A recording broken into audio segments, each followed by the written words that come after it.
Well, how was the conversation around your holiday dinner table?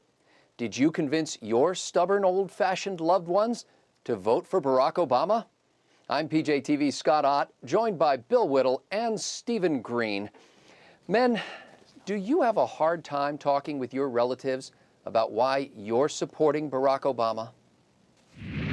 My dad's a character. He is stubborn and stuck in his ways. My stepmother was a lifelong Republican. My dad voted for President Bush twice. My grandmother has spent so long saying, oh, Barack Obama. When I talk to my parents, they usually start with, Oye, ¿vieron lo que dijo el presidente? Did you see what the president said? The way that I open the dialogue with my father is, who are you going to vote for, and do they have your best interest at heart? I started having the conversation with my dad through an email.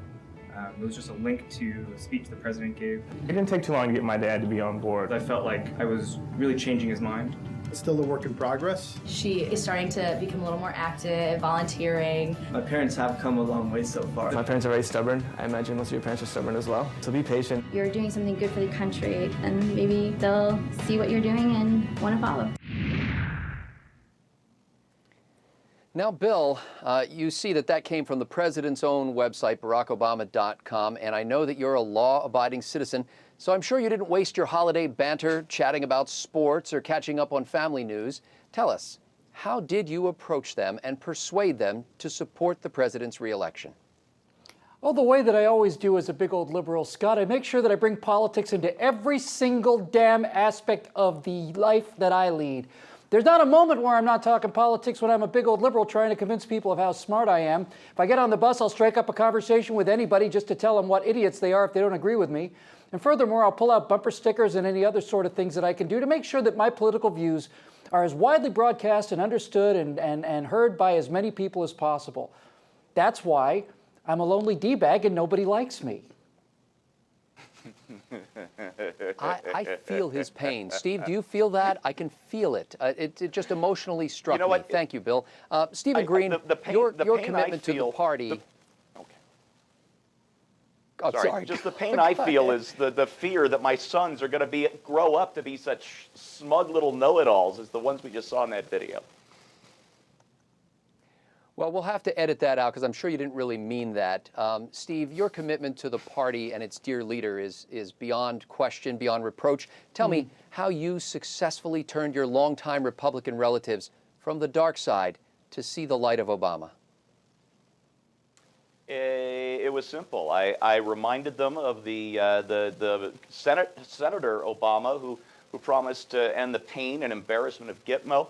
I reminded them of the Obama who told us we'd be respected on the world stage again, of the Obama who promised a net spending cut, who told us unemployment could be kept under 8%, who promised to respect our civil rights, who stood bravely against Hillary Clinton and the individual mandate, and then I begged them to forget the last 3 years.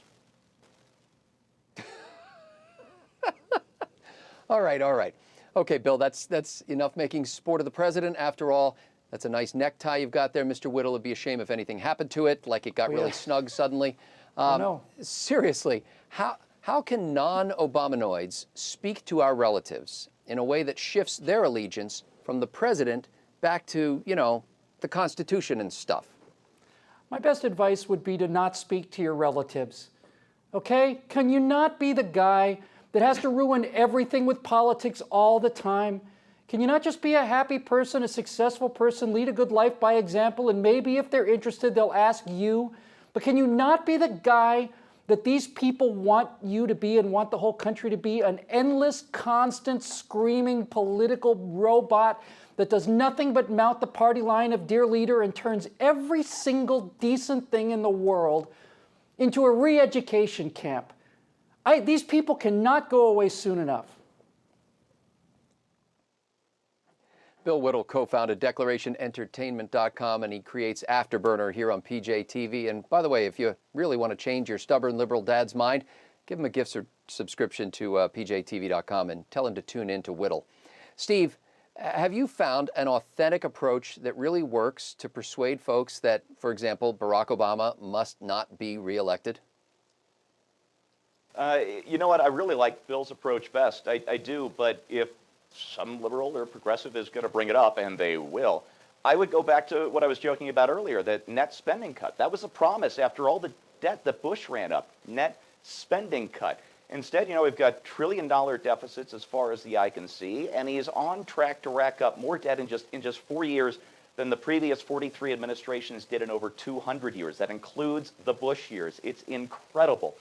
And so the people in 2010 elected a new Congress, and this new Congress tried to hold the line on spending, not cut it, but just slow the rate of increase to try and manage this problem until we grow our way out of it. And President Obama, this self-proclaimed moderate, he slandered Paul Ryan in the worst possible ways. He stirred up class resentments and pilloried the people in this country who pay the bulk of the income tax. Net spending cut, biggest lie I've heard in 30 years. It's killing us. Yeah, I wish for Christmas we had given him that red pencil that he promised to use to go through the budget line by line. Stephen Green hosts Hair of the Dog, the weekend blogs here on pjtv.com, and you can enter his strange and marvelous world at vodkapundit.com. Well, on the left, they admire President Obama for how he has tapped the power of social media, Facebook, Twitter, YouTube, and texting to activate his ground troops. But from our perspective, this is the latest in a string of downright creepy behavior. I mean, first it was the something fishy email address so we could report our neighbors for lying about Obamacare.